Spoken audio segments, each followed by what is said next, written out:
We begin with the investigation into the murder of Tom Clements. The head of the Colorado prison system was shot, as you know, at his front door late Tuesday. And this morning, investigators still are looking for leads. 7 News reporter Tyler Lopez is live for us again in the neighborhood near Monument. And Tyler, the focus remains on that area.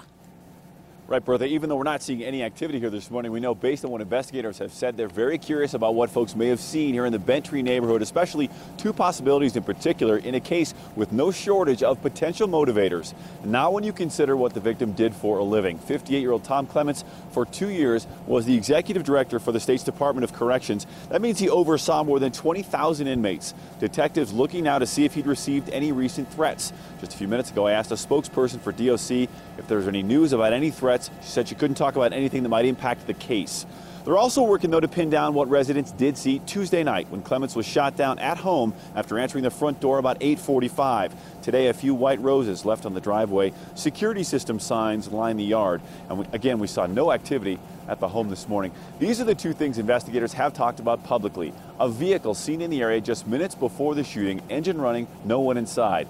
Dark-colored, two-door sedan. Boxy and shiny is the description, possibly a 90s model Lincoln. They're also looking to talk to a woman who may have gone for a workout walk. She's not a suspect, someone they want to talk with. She may have seen the car. It's believed that she's 35 to 50 years old, wearing light pants, a windbreaker, and a hat. Now, I talked to two sources this morning. They said at this point, there is no obvious sign for where this investigation goes next. No single best theory to pursue, at least not that they're talking about. Reporting live in Monument, Tyler Lopez, 7 News. Thanks, Tyler. Now, Tom Clements' pastor says Clements felt his job did carry a certain level of risk, but he was devoted to helping inmates. He was more concerned about making sure that he served the state of Colorado and served those individual inmates.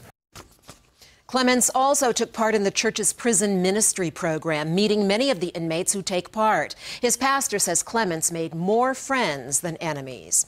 Security increased at our state capitol today. There's also extra security for the governor in the wake of Tom Clements' murder. Authorities say there are no direct threats. They're just taking precautions. For the latest updates on this investigation as they happen, download the 7 News app for your smartphone and search for 7 News in the Google Play or Apple App Store, and you'll get updates whenever there's a breaking news story, and you'll also be alerted to any live events.